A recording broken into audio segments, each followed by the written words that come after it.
Halo Sobat Sri Kandi, kembali lagi bersama aku di ruang Woman Zone.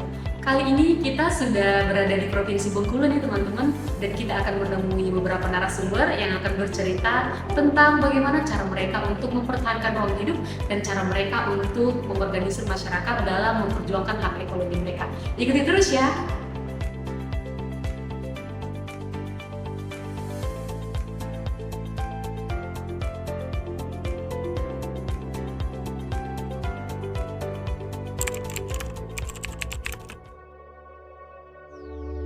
Persoalan ekologi lingkungan itu akan kita hadapi.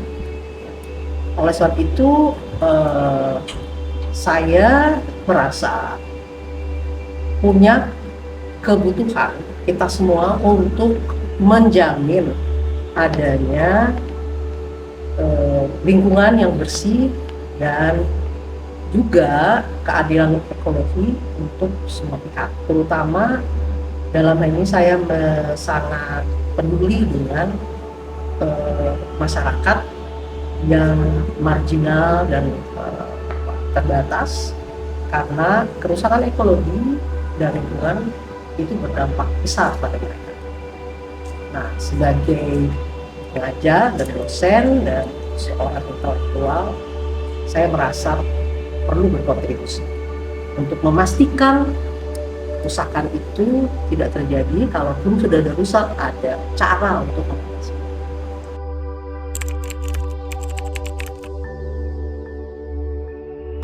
Saya melihat banyak kerusakan lingkungan itu berdampak besar pada perempuan. Misalnya, ketika terjadi pencemaran air, perempuan pun sering kali adalah pihak yang bertanggung jawab memastikan adanya ketersediaan air bersih di keluarga. Nah, kerusakan itu berdampak besar nih sama perempuan, karena kemudian dia mau mencari air kemana? Kadang lebih jauh dan seperti itu ya. Nah, kerusakan juga berdampak pada perempuan untuk memberikan pangan. Terutama ini yang terjadi di masyarakat di pedesaan ya, di mana perempuan seringkali bertanggung jawab untuk memastikan ketersediaan pangan bagi keluarga. Bukan hanya pangan biasa, tapi juga pangan yang memberikan kesehatan, nilai dan gizi ya pada keluarga.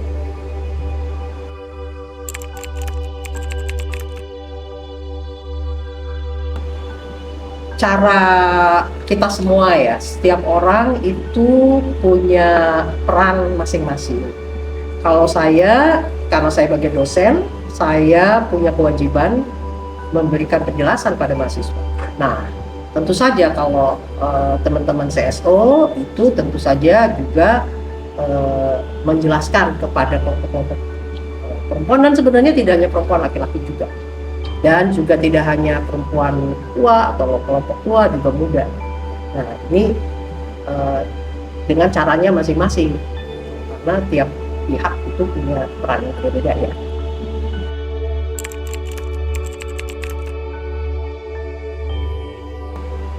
Keadilan iklim itu tantangan terbesarnya karena hampir banyak kita belum menyadari bahwa kita sedang menghadapi situasi di mana krisis iklim ini akan berdampak.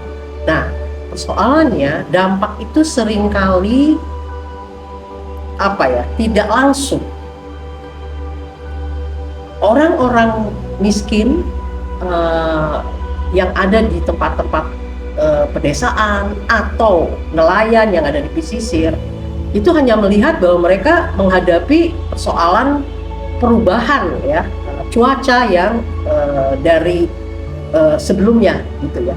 Nah, mereka tidak menyadari bahwa itu tuh dampaknya karena ada kerusakan dari atau krisis iklim yang disebabkan bukan hanya karena alam semata, tetapi ada kontribusi manusia terhadap perubahan itu. Nah, kesadaran itu belum merata di semua pihak, dan ini tantangan buat kita.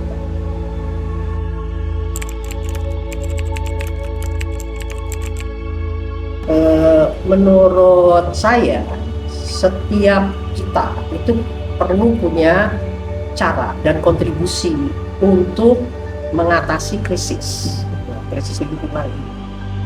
Nah, kontribusi yang terbesar adalah semua orang mau tahu apa sih sebenarnya yang menyebabkan kerusakan iklim dan bagaimana peran dia untuk mengurangi, karena tiap pihak itu punya peran, pemerintah punya peran, perusahaan punya peran, dan semua publik itu punya peran. Peran-peran apa yang mesti mereka lakukan? Jadi menurut saya ya itu yang sekarang penting kita sosialisasikan ya, bahwa kita semua ini punya peran untuk mengatasinya. Nah, begitu dia teman-teman. Kali ini kita sampai di sini dulu ya. Sampai ketemu di episode selanjutnya. Dadah!